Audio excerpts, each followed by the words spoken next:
how do you bring more people back to agriculture and have a sound connection with the land and with the animals on the land and the food that is produced on the land? How do you incentivize it? And policy is a big piece of the puzzle. We need to rework the Farm Bill in a big, big way. The problem with federal farm policy is that our needs here in the Southeast are different than farmers' needs in the Midwest or out West. But they've got a one-size-fits-all policy that really doesn't come close to filling anybody's needs. It's better than no support at all, but there's so much that can be improved on. We need to rebuild rural America. We need to redo it from the bottom up. And we want to be at the table with legislators and policymakers.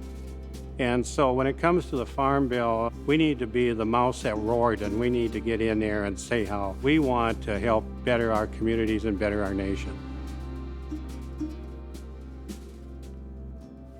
That is an excerpt from our film Farm Free or Die, and those are the voices of farmers Clay Govier of Nebraska, Matt Griggs of Tennessee, and David Colesrud of South Dakota, talking about the importance of the upcoming U.S. Farm Bill, which allocates billions of U.S. tax dollars every 5 years for all sorts of agricultural policies, and which they hope will be used to help farmers stay on their land, improve food security, and fight the climate crisis. Welcome to the American Resilience Podcast. I'm Roger Sorkin, director of the American Resilience Project, where we make films designed to influence public policy, inspire cultural change, and strengthen civilizational security. Today's conversation was recorded in front of a live audience following a screening of Farm Free or Die at Fordham University's Lincoln Center campus in New York City. Our guests are Suzanne Hunt, the co-owner of Hunt Country Vineyards, her family's 7th-generation farm and 41-year-old winery in the Finger Lakes region of New York State. Suzanne is also Vice President of Policy for Generate Upcycle, which helps develop sustainable infrastructure projects.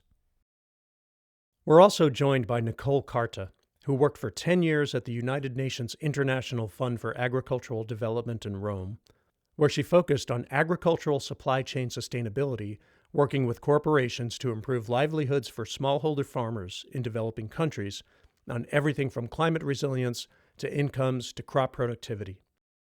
Nicole is now an adjunct professor at the Gabelli School of Business at Fordham University. So thank you both. We'll just start off with you, Suzanne. Talk about how regenerative agriculture is a really key method for improving soil health, and how improving soil health is one of the best things we can do to fight the climate crisis.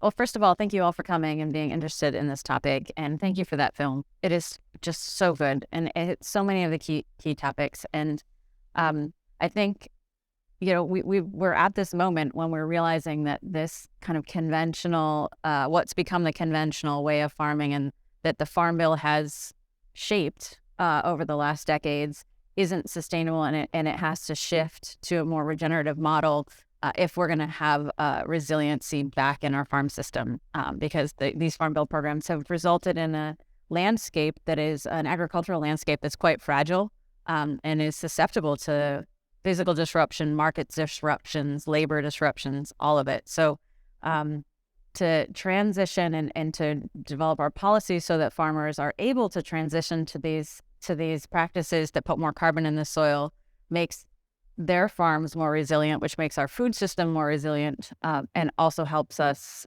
to mitigate the climate problem. So I think it's a win-win-win. I think there have been provisions on soil health specifically that are maybe part of this upcoming Farm Bill, but have also been just separate pieces of legislation that folks that I've talked to in the regenerative agriculture space say, if you're going to focus on one thing, let's start with soil health. Yeah, so soil health is foundational, and so I'm thrilled that people are really focusing on that. I think what we've seen is most people focusing, as many of the farmers in the film did, on carbon, because that is where the most activity is. It's where the willingness to pay is in many of these ecosystem services.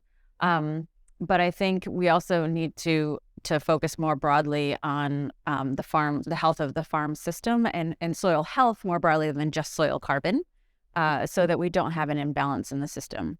So, for example, you can focus on, if only focusing on carbon in the soil is a little bit like only focusing on the wheat in your loaf of bread. You can't really make a loaf of bread with just wheat. You need all the other ingredients. You can't have soil health if you only focus on practices that focus on carbon. You have to focus on all the other aspects of a healthy soil ecosystem. So yeah, soil health is a better focus than just the carbon piece, for sure. Nicole Carta, you worked for 10 years in the United Nations. You have a very international focus on this. And we're recording this on the 1-year anniversary of Russia's brutal invasion of Ukraine. And for those of you who've been following that unfolding story, you might have heard something about Ukraine as a grain producer. Ukraine is a very large grain producer. And so we see these ripple effects from the war in Ukraine spreading out from there. I'm wondering if you can talk a little bit about international food security with regards to the Farm Bill and food aid, and how these ripple effects from things that we don't think maybe affect us on the other side of the world are actually impacting our own supply chains, our farmers' livelihoods, and our food security at home.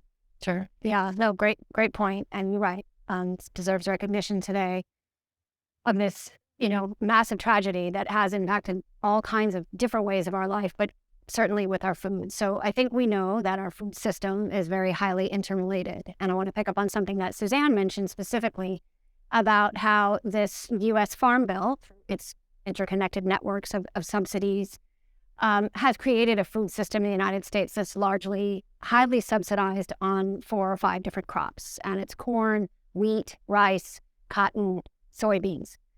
And unfortunately, most of the subsidies that are being paid to farmers are not the farmers that we've met in this beautiful documentary. Thank you very much, Roger, for making this important piece, but larger corporate farms. But what a lot of people don't know is also included in the U.S. Farm Bill is all of the U.S. food aid, international food aid. It's a very small part of what is largely an $800 billion bill. I think that's the projected 5-year spend of the U.S. Farm Bill. It's about $700 to $800 billion. Largest part of that is actually for nutrition assistance for Americans who can no longer afford the system that we've created through subsidies. But a small piece impacts international farmers as well in 2 different main ways. One is, as you all know, because you're business students, that when you subsidize a production, it usually leads to a cheaper output or a cheaper production method for that particular group that's receiving that subsidy. So that subsidy, those subsidized farmers have a higher competition to smaller farmers in developing countries that are not receiving a subsidy. So essentially, it's giving the United States some unfair competitive advantage over smaller countries. The second way is what we mentioned earlier, and that's linked to our international food aid. And the United States delivers that in 2 different ways. One is in kind, and the other is market-based. In kind, as it sounds, is the U.S. government buys from our farmers, ships it abroad to a challenged food insecure region, and dumps or places the free food into that market. You can imagine if there is any kind of a viable agricultural system, how that farmer can compete with free. They cannot. So not only, yes, you might solve an acute crisis situation, but you're basically contributing to, a longer-term decimation of that agricultural system and going to contribute to sort of a cyclical or a self-fulfilling prophecy of continued need for food aid. Second, and here's a bright spot, and we'll hand it back over, is we also do market-based programs. So increasingly, the United States government is buying locally or regionally where they can, either through vouchers that they give communities to be able to buy the food if they can't afford it, or for the government to procure it. And that has actually increased in the last 10 years. Our market used to just be 10% of food aid. It's now up at 60%. And the in-kind went from 70% to about 30%. So a bit of a bright spot there.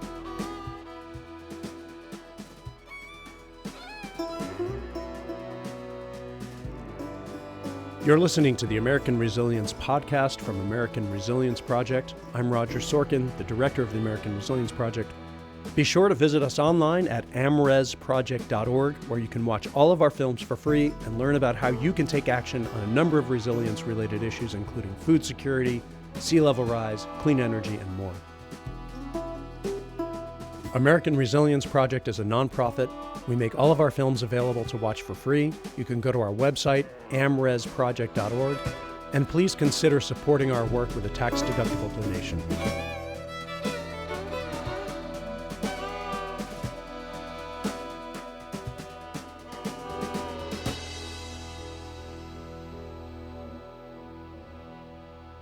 Through all the things that happened with COVID and the pandemic, our tribe is really taking it serious now about developing food security in our communities. We have about 1,000 acres of organic crops growing, from corn to wheat to alfalfa, oats. We even have organic field peas this year. A lot of this stuff was driven by the lack of access to fresh, nutritious foods in Winnebago. And we've gone away from things like this, growing our own food. Now we're getting all these food production into our schools, into our hospitals, into our local food stores, and just getting people to start eating better. On top of that, increasing the physical health, the mental health. I think it's extremely important that a lot of rural communities start to plan longer term for the food security within their communities. Not only is it going to help give you that reassurance of food, but I think it brings back a sense of community. It brings back a sense of connection to the land that you're around.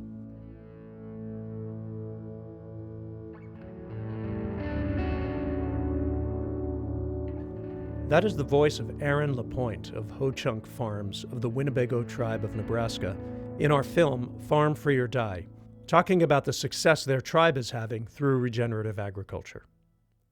Now let's get back to my conversation with Suzanne Hunt of Hunt Country Vineyards and Nicole Carta of Fordham University, recorded in front of a live audience and sponsored by the Responsible Business Coalition at the Gabelli School of Business at Fordham University's Lincoln Center campus.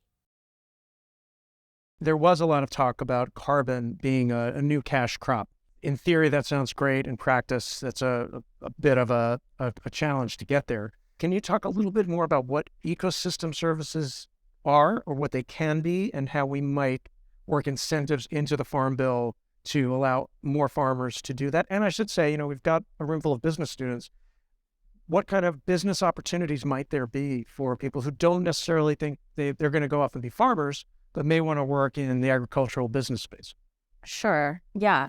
Well, let me just start with the carbon markets because they are developing and it's a big focus in the film. And what I would say is I would echo what one of the farmers said, which is, not my first reaction isn't to say the government should get involved and run a market. However, because we're in the Wild West phase with these carbon markets right now, especially for soil carbon, you really need a sheriff to come in and lay down the rules of the road and enforce them. So we really do need the government to play a role in policing these carbon markets so that the farmers actually get the benefit and get the lion's share of the money, because many of the companies that are getting started in the space right now are setting themselves up as the middlemen. And it's just history repeating itself where the farmers get like the peanuts and the middlemen take the lion's share of the resources. So I think that that's a critical outcome that hopefully your advocacy in this film can drive towards is the Farm Bill setting some rules to the road for carbon markets related to agriculture.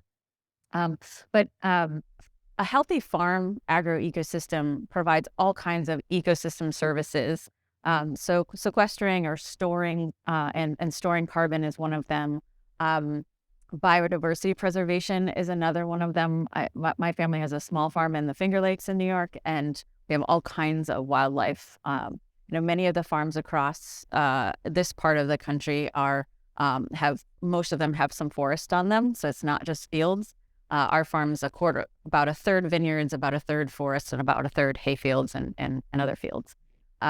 And so there's biodiversity. There's also benefits to storm mitigation. So we've been focusing on adding soil carbon to our farm for a long time. My parents and my brother have been doing a lot with compost and mulch and all kinds of things. And so when we get these incredible downpours that we've been getting, we don't have a lot of runoff. Our parking lot is the only part of the farm that has a lot of runoff because our soil is so rich in organic matter, it acts like a sponge. So the more we have farming regeneratively, rebuilding the soil carbon, you have much less flood damage. So you've got flood mitigation, all kinds of. There's a whole array of ecosystem services that healthy farms provide. And so the Farm Bill, instead of subsidizing commodity crop production, which drives farmers to make decisions about crops to plant that are based on a government policy instead of what's good for their farm and what's good for people. And that is one of the fundamental changes that we need. So not only do we need to reorient these policies to provide payments for ecosystem services, we need to reorient them so that farmers can choose a much more complex mix of crops that are much better for their soil, and reduce the amount of chemical and external inputs that are needed. So sometimes I feel like making these films is the easy part. The hard part is getting people to actually do something after they watch the film. And Nicole, I'd like to ask, what advice, what guidance might you give anyone who's listening to this on how they can help make sure that we have the kind of food system in place that is reflected in the upcoming Farm Bill?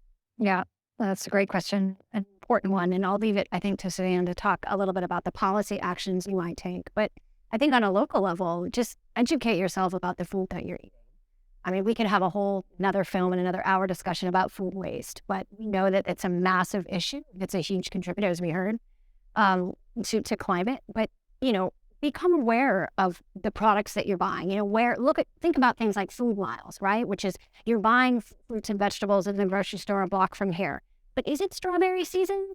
Probably not, So try and make some personal changes you can in your life to eat seasonally.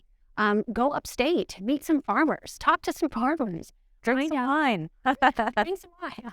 Find out how challenging it can be. I mean, if any of you have tried to grow a house plant, I don't know about you all, but it's very difficult. Imagine trying to produce for consumption. Use your local green market, compost. Make it an effort and a priority in your life. Anything you want to answer that? Yeah, I would say. I mean, specifically on the policy side, what can you say? When we talk about, I think it's easy to be cynical about the political process and the policymaking process, and we see all this money in politics. Just the average citizen doesn't necessarily feel that they have a way to be influential. We were talking earlier about the fact that people in Congress, they still take note of how often their phone rings. Absolutely. It's amazing how few people actually call their representatives in government and share their thoughts. And money in government is an absolutely critical issue, and it needs to be dealt with, and it's a huge problem. But all of these government representatives, that elected officials, have to get reelected. They need the votes. And so when constituents call or write their offices, they really take note. So I would say everyone, if you do anything in 2023, figure out who your representative is. Locally, there's the local assembly and Senate, and then there's also, but especially for the Farm Bill, your national representatives. Figure out who your congressperson is and who your senators are, and take 5 minutes to call each of their offices and tell them that this is important, or whatever you think is important. And once you've done it once, it is so easy. It takes 5 minutes, if that. And you can have some really interesting conversations with the staff people that pick up the phone. Sometimes they'll just say, tell me your zip code, where do you live? And it'll be quick. And then sometimes you get into really interesting, thoughtful conversations. And if you're ever in Washington, make an appointment to stop in and meet the staff people in your representative's office. It's incredibly impactful. You'd be surprised, because everyone's cynical and no one does it. So when you do, it's quite powerful, actually. You've been listening to a panel discussion following a recent screening of our film, Farm Free or Die, on prioritizing regenerative agriculture in the 2023 U.S. Farm Bill. Our guests have been Suzanne Hunt of Hunt Country Vineyards and Vice President of Generate Upcycle, and Nicole Carta, Adjunct Professor at the Gabelli School of Business at Fordham University and formerly a Senior Officer at the United Nations Fund for Agricultural Development.